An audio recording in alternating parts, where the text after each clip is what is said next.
Hi everybody, we're going to cover Chapter 6. Chapter 6 goes over organizational strategy. Strategy is best explained by what it does. And I created my own definition of strategy, which is basically planning what you do to get what you want. Formally, it's defined as a plan of action or policy designed to achieve a major or an overall aim.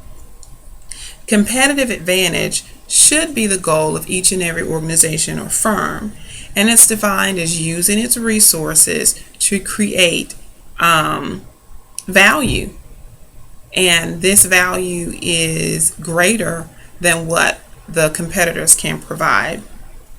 The goal of most companies' strategy is to not only create but to maintain its competitive advantage, which is sustainable competitive advantage.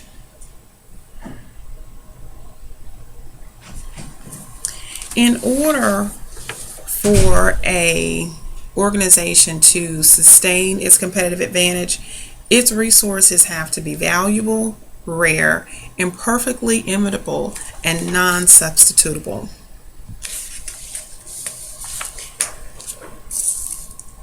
In order to create a sustainable competitive advantage, a company must have a plan. It must have a strategy. And here are the 3 steps involved in the strategy making process, and we'll look at them a little bit more. They first need to assess the need for strategic change, and this can be difficult. Also, top managers often can be slow to recognize the need for strategic change. This is called competitive inertia, where they've been successful, so they're reluctant to make changes.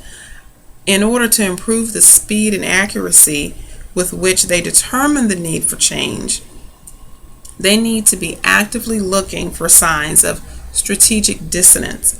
And this is the discrepancy between a company's intended strategy and the strategic actions managers take when they're actually implementing that strategy. And an example would be Toyota. Toyota was known for years for producing the highest quality vehicles in the world, but by placing emphasis on aggressive cost cutting with aggressive expansion, it lost its focus on its long-term strategy of quality. A situational analysis can help managers assess the need for strategic change.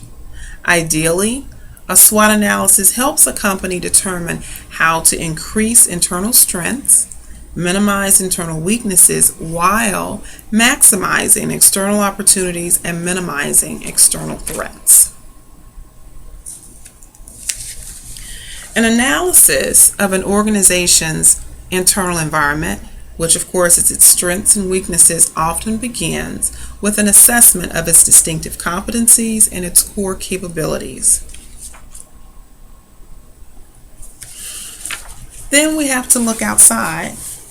After examining the internal strengths and weaknesses, the second part of a situational analysis or a SWOT analysis is to look outside the company and assess the opportunities and threats. It will be important to look at the core firms and secondary firms within the strategic group.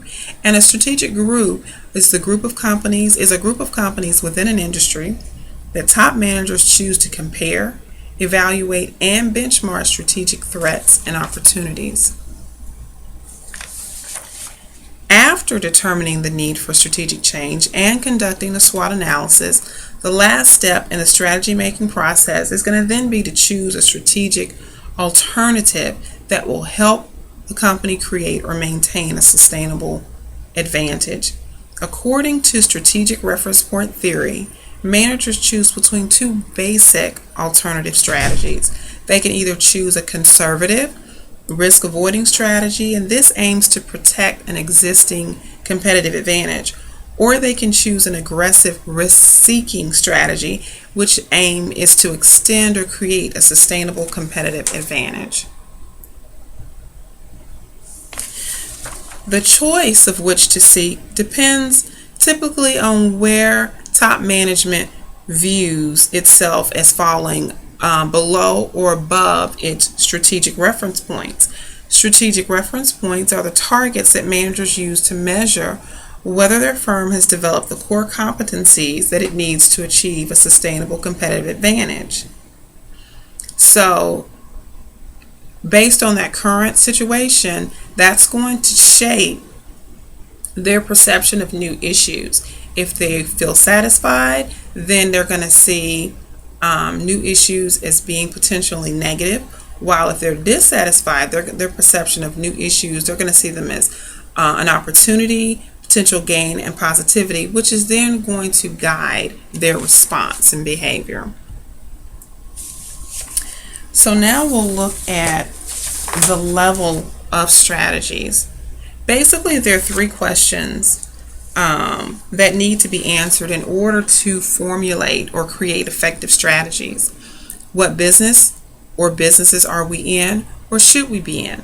And then there are two more, which we'll look at a little later.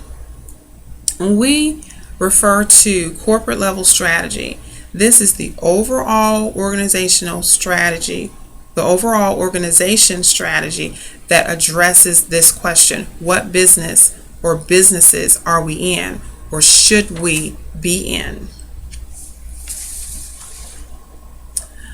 There are two major methods of approaching corporate level strategies that companies use to decide which businesses or business they are in. A corporate portfolio strategy minimizes risk by diversifying investment among various businesses or product lines.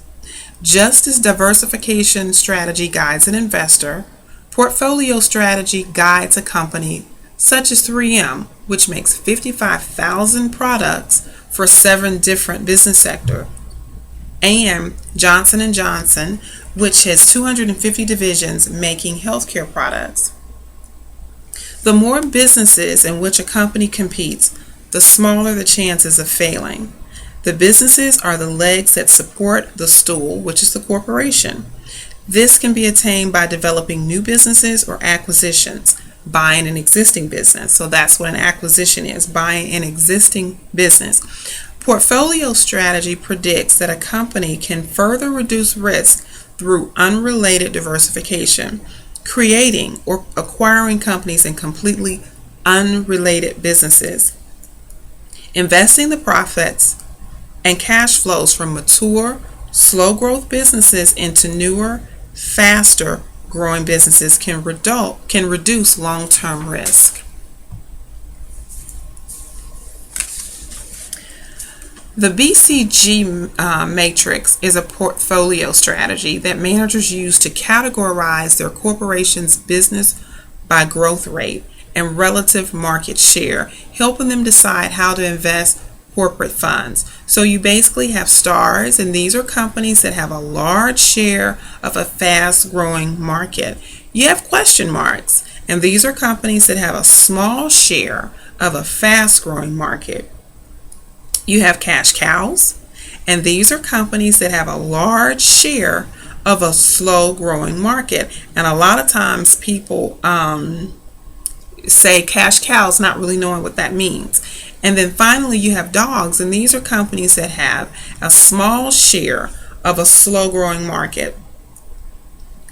What the idea is to redirect investment from slow-growing to fast-growing companies.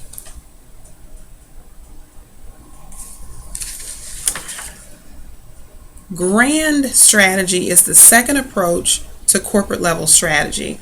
Again, corporate level strategy answers the question, what business are we in? The purpose of a growth strategy is going to be to increase profits, revenue, market share, or the number of places, stores, offices, or locations in which the company does business. And companies can grow in several different ways. The purpose of a stability strategy is to continue doing what the company has been doing, but just do it better. The purpose of a retrenchment strategy is to turn around very poor company performance by shrinking the size or the scope of business, or if a company is in multiple businesses by closing or shutting down different lines of business.